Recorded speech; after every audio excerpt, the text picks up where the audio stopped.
High, কলেজে নতুন নাকি? আমি সাথী। হুম।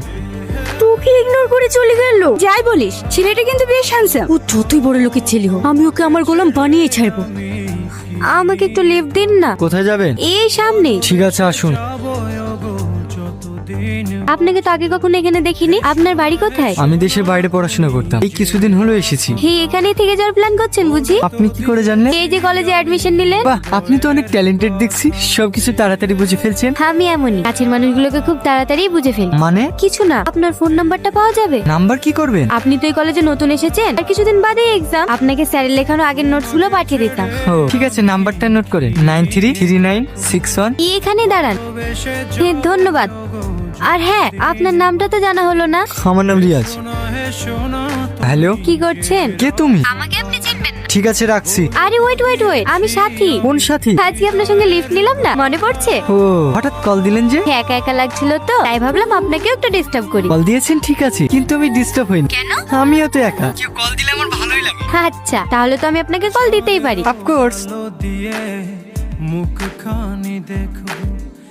সরি সরি, আসতে একটু লেট হয়ে গেল। ও কোনো ব্যাপার না, এখনো ক্লাস শুরু হতে অনেক টাইম আছে। ততক্ষণ তোমাদের কলেজটা আমাকে ঘুরিয়ে দেখাও। তাহলে বেশি দেরি না করে যাওয়া যাক।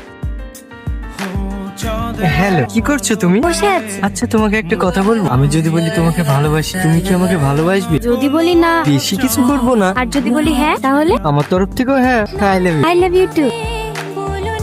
তুমি কিছু মনে না করলে একটা কথা বলতে পারি? হ্যাঁ বলো। তুমি আমাকে বিয়ে করবে? এখন? হ্যাঁ, আমি তোমাকে ভীষণ ভালোবেসে ফেলেছি। আমি তোমাকে ছাড়া এক মুহূর্ত থাকতে পারছি, তাই আমি তোমাকে সারা জীবনের জন্য আমার করে রাখতে চাই। কিন্তু তোমার বাবা মা? ও নিয়ে তুমি চিন্তা করো না, আমি সব সামলিয়ে নেব। কিন্তু কোনো কিন্তু না, কাল সকাল 10টার সময় আমি তোমার জন্য রেজিস্ট্রি অফিসে অপেক্ষা করবো। আর হ্যাঁ, কাউকে সঙ্গে করে নিয়ে আসার দরকার নেই।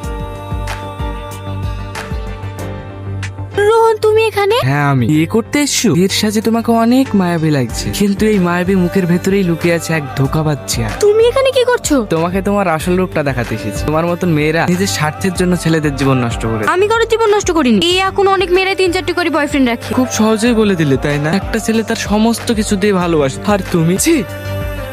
বর্তমান সময় ভালোবাসাকে একটা ট্রেন্ড বানিয়েছো তুমি। তুমি জানো, তোমার এই মিথ্যা ভালোবাসার জন্য আজ আমার এই বন্ধুটা সারা জীবনের মতো আমাদেরকে ছেড়ে চলে যেতে চেয়েছে। তাকে কি বলছি তুই? জীবনে মূল্যে এরা কি বুঝবে? যেখানে নিজের স্বার্থ দেখবে সেইখানেই ঝুলি পড়বে। চরে আর মুখ দেখতেও আমার ঘৃণা লাগে। রিয়া, তুমি আমাকে বিয়ে করবে না? আমি তোকে বিয়ে করবো? শুনে রাখ, সত্যিকারের ভালোবাসাকে যে কষ্ট দেয় সে সারা জীবন কষ্ট পায়।